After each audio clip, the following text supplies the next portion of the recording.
about the two lead detectives. What was your take on this pair? Oh, yes. Detective Stephanie Winter and Devin Rigo. I mean, these are like the dynamic duo of an investigation team. I really, we all were saying they really need their own TV show. I mean, Stephanie is about 6'2" or 6'3", former college basketball player. And this was actually this mysterious, such a suspicious case. It really came down to them chasing all the leads and knowing where to go. And so, by January 2025, Stephen Milner goes on trial for stalking and murdering Kenny Fandrich.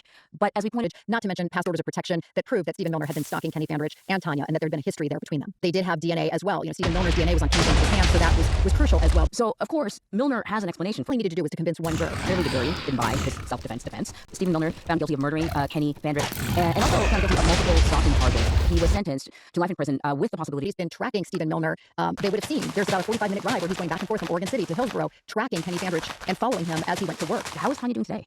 Well, you know, Tanya obviously has experienced a lot of loss in her life. She was a stalking victim, and then her husband was murdered. So she is a victim on so many sides of this case. Yeah, absolutely. You know, you always sort of try to look for the lessons in all of these stories. Thank you very much. Thanks for having me, Anne-Marie. And to everyone else, follow and listen to Postmortem on the free Odyssey app or wherever you get your podcasts. From that garage, they noticed a masked man spray painting the cameras, wearing a disguise to obscure his identity. But incredibly, we're going to discuss, they were still able to find the killer.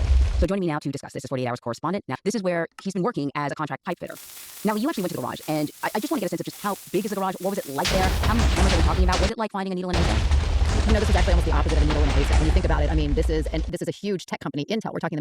Well, you know, it seems that Stephen Milner had been plotting this for a while, according to investigators. I mean, they do believe it was a test run, and the cameras that he spray painted were the cameras that he then spray painted, you know, a month later in the act of killing Kenny Fandrich. They did notice it. They filed a suspicious activity report, as you said, but they couldn't pinpoint exactly who it was at the time. You see in the security footage, I mean, almost all of it is blacked out, except for probably the most crucial camera, right?